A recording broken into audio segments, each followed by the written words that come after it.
Jessore board 2024 সালে ত্রিকোণমিতি অধ্যায় থেকে যে প্রশ্নটি এসেছিল সেই প্রশ্নটি সমাধান করব।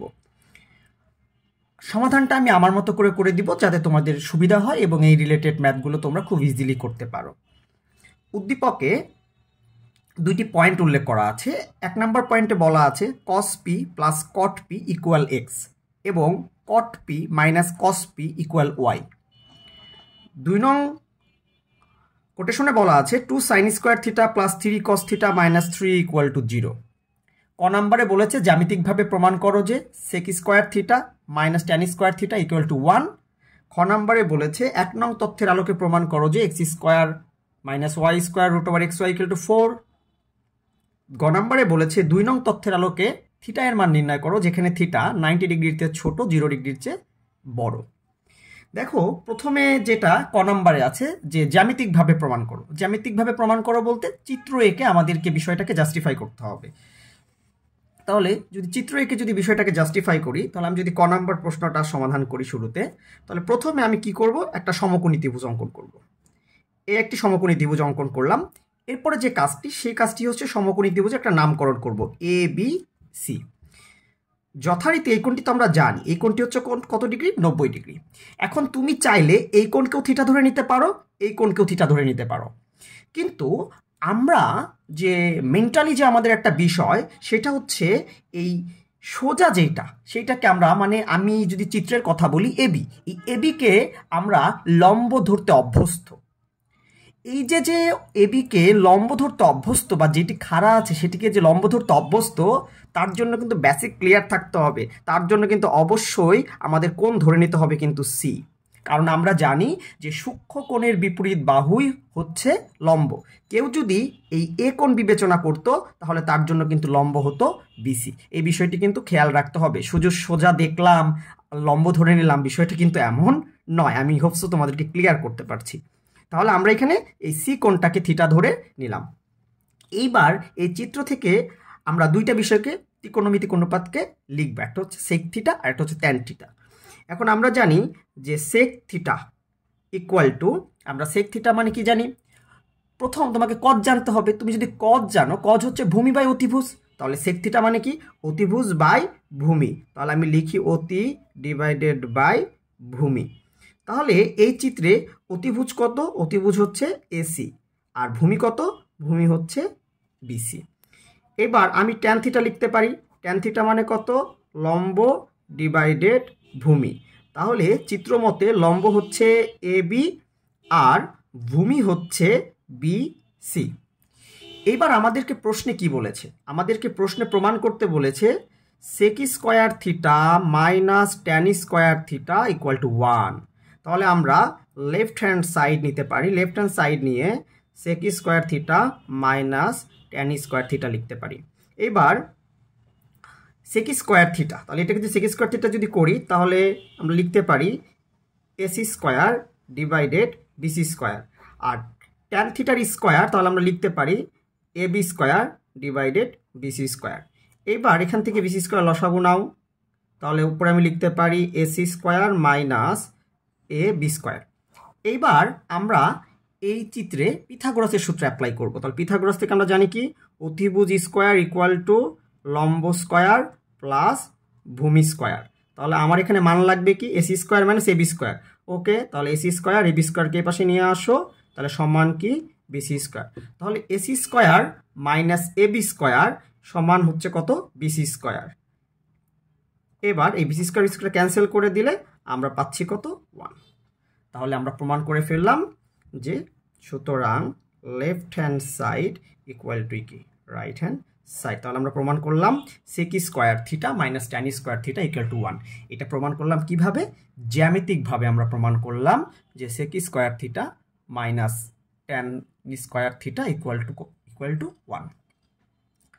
এইবার যে বিষয়টি আমরা দেখব সেটি হচ্ছে আমাদেরকে প্রশ্নে বলেছে 1 নং তথ্যের আলোকে এই যে cos p plus cot p equal to x, cot p minus cos p equal to y, এই তথ্যটা ব্যবহার করে আমাদেরকে প্রমাণ করতে হবে x square minus y square divided root over x y equal 4। তাহলে চলো এটা সমাধান করি। আমাদেরকে বলেছে যে 1 নং তথ্যের আলোকে প্রমাণ করতে হবে x square minus y square root over x y equal to 4। এখন 1 নং তথ্যটা আসলে কি দেওয়া আছে? 1 নং তথ্যটা দেওয়া আছে cos p plus cot p equal এক্স, cot p minus cos p equal to y. Simply আমি যেটা করব, আমি দেখতে পাচ্ছি ওয়াই যেটা দেওয়া আছে সেখানে কটটা আগে আছে, কিন্তু এক্সের যেটা দেওয়া আছে সেটা কটটা পরে আছে। কিন্তু দেখো এক্স যেটা দেওয়া আছে সেখানে কিন্তু প্লাস দেওয়া আছে, এর মানে আমি কটটাকে কিন্তু চেঞ্জ করে একটু আগে লিখতে পারি। তাহলে প্রথমে আমি যে কাজটা করব সেটা হচ্ছে দেওয়া আছে লিখে আমি লিখব cot p plus cos p equal to X, পরবর্তীটা cot p minus cos p equal to Y. এইবার আমি লেফট হ্যান্ড সাইডে যাব, তাহলে এলএস দেওয়া আছে x square minus y square equal to root over x y. তাহলে এবার আমি কি করব, এক্স এবং ওয়াইয়ের মান বসিয়ে দিব। আমি এখানে একটু দাগ টেনে দিই যাতে ওই পাশেও করতে পারি। তাহলে দেখো আমি যদি এক্স এর মান বসাই cot p plus cos p তার square minus cot p minus cos p তার whole square, root over x এর পরিবর্তে আমি বসাতে পারবো cot p plus cos p, ওয়াইয়ের পরিবর্তে cot p minus cos p। এবার ওপরে তোমরা খেয়াল করো, ওপরে কিন্তু দেখা যাচ্ছে যে এটাকে যদি আমি এ ধরি মনে মনে, এটাকে যদি বি ধরি, তাহলে দেখো A plus B whole square minus A minus B whole square.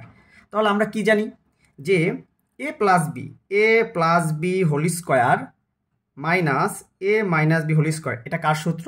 এটা হচ্ছে 4ab সূত্র, 4ab সূত্র। তাহলে সেই হিসেবে আমরা কি লিখতে পারি? আমরা এটাকে লিখতে পারি, ওপরে লিখতে পারি 4 cot p cos p। আশা করি এটা বুঝতে পেরেছো। নিচে খেয়াল করো এ plus B A minus B, এর মানে এটা আমরা কি লিখতে পারি? এ স্কোয়ার মাইনাস বি স্কোয়ার। তাহলে আমরা লিখতে পারি cot square P minus cos square P. এইবার আমি যে কাজটা করব, 4 কটকে ভাঙাবো। কট মানে কি? cos by sine. তাহলে আমি লিখতে পারি cos p divided sine p into cos p, root over এখানেও ভাঙাবো, যেহেতু cot স্কোয়ার p আছে এর মানে এটা হবে cos square p divided sine square p minus cos square p। এবার যে কাজটা করব 4 ইন্টু cos p, তাহলে কি cos স্কোয়ার p, নিচে রইল সাইন p। এবার আমরা যদি রুটের এখানে কাজটা করি, আমি ছোট করে সাইন স্কোয়ার পিটা একটু লসাগু নিব। এরপরে যেটা করব cos square p minus cos square p into sine square p। এইবার যে কাজটা করব সেটা হচ্ছে ওপরে 4 into cos square p divided sine p, নিচে আমি যদি সাইন স্কোয়ার পির উপরে যদি রুট এবং স্কোয়ার যদি উঠিয়ে দিই, তাহলে নিচে থাকবে সাইন p। আর ওপরে আমি রুটের ভিতরে লিখতে পারি, আমি এখানে cos স্কোয়ার p কমন নিব। cos স্কোয়ার p যদি কমন নেই তাহলে 1 মাইনাস সাইন স্কোয়ার p লিখতে পারি। তাহলে এটা যদি লিখতে পারি তাহলে আমি এখানে যে কাজটা করতে পারি, দেখো 4 cos square p divided sine p into, একটু চেঞ্জ করে দিই, এখানে ডিভাইডেশন আছে আমরা একটাকে গুণাকারে রেখে দিই, তাহলে সাইন p উপরে যাবে, নিচে যেটা থাকবে সেটা একটু খেয়াল করো, এখানে cos স্কোয়ার p আছে, তাহলে আমি cos স্কোয়ার p লিখতে পারি। আর 1 মাইনাস সাইন স্কোয়ার p, আমরা তো জানি 1 মাইনাস সাইন স্কোয়ার থিটা মানে কত? cos square theta. তাহলে এখানে আমি লিখতে পারি কি cos square p, sine p cancel, 4 cos square p, এখানে সুন্দর করে যেহেতু cos স্কোয়ার p দুইবার আছে তাহলে cos স্কোয়ার p তার হোল স্কোয়ার, তাহলে হোল স্কোয়ার রুট উঠে গেল, তাহলে 4 cos square p divided cos square p, cos square p cancel করে দাও 4, তাহলে এটাই কি রাইট সাইড। তাহলে সুতরাং left side equal two right side. এই আমাদের হচ্ছে খ নাম্বার প্রশ্ন কিন্তু আমাদের হয়ে গেল। এবার আমরা গ নং প্রশ্নটি সমাধান। প্রশ্ন আমাদেরকে বলেছে যে 2 নং যে ক্লুটি দেওয়া ছিল 2 sin square theta plus 3 cos theta minus 3 equal to 0। এখান থেকে আমাদেরকে থিটার মান বের করতে হবে, যেখানে থিটার মানটি 90 ডিগ্রি থেকে ছোট হবে এবং 0 ডিগ্রির চেয়ে বড় হবে। তাহলে চলো এটা সমাধান করি। তাহলে এখানে প্রথমে আমি যেটা কাজটা করব, আমি সাইন স্কোয়ার থিটাকে ভাঙিয়ে নিব। তাহলে সাইন স্কোয়ার থিটা মানে লেখা যায় 1 মাইনাস কজ স্কোয়ার থিটা, কারণ আমরা জানি sine square theta plus cos square theta equal to 1। তাহলে এখান থেকে আমরা লিখতে পারি sine square theta equal to 1 minus cos square theta. তাহলে 1 minus cos square theta plus 3 cos theta minus 3 equal to 0। তাহলে 2 minus 2 cos square theta plus 3 cos theta minus 3 equal to 0। এবার যে কাজটা করব, 2 cos square theta plus 3 cos theta minus 1 equal to 0। এবার both সাইডকে minus দ্বারা গুণ দিয়ে দিব। তাহলে এখানে যদি আমি বোথ সাইডকে, এই সাইডকে যদি মাইনাস দিয়ে গুণ দেই তাহলে এটা প্লাস হয়ে যাবে, এটা মাইনাস হবে, এটা প্লাস হয়ে যাবে। এবার দেখো তো এই মিডিল ব্রেকের নিয়মগুলো আমরা জানি, এইটার সাথে এটাকে গুণ করতে হবে। তাহলে 2 অক্ষে 2। এবার 2কে আমাদেরকে ভাঙিয়ে 3 বানাইতে হবে। তাহলে আমরা যদি ভাঙাই 2 cos square theta minus 2 cos theta minus cos theta plus 1 equal to 0। এবার দেখো এখান থেকে আমি যদি 2 কস থিটা কমন নেই তাহলে কস থিটা মাইনাস 1 থাকবে, এখান থেকে মাইনাস 1 কমন নিলে cos theta minus 1 equal to 0। তাহলে এখান থেকে আমি লিখতে পারি cos theta minus 1 2 cos theta minus 1 equal to 0। তাহলে সুতরাং cos theta minus 1 equal to 0 অথবা 2 cos theta minus 1 equal to 0। তাহলে কস থিটা ইকুয়াল টু 1, এখান থেকে আমরা লিখতে পারি তাহলে কত ডিগ্রির মান 1, 0 ডিগ্রির মান 1। কত ডিগ্রির মান 1, 0 ডিগ্রি। তাহলে কস 0 ডিগ্রি। তাহলে সুতরাং থিটা ইকুয়াল কত বের হইল, 0 ডিগ্রি একটা বের হইল। এবার এটা করি, তাহলে 2 cos theta equal to 1, cos theta equal to half.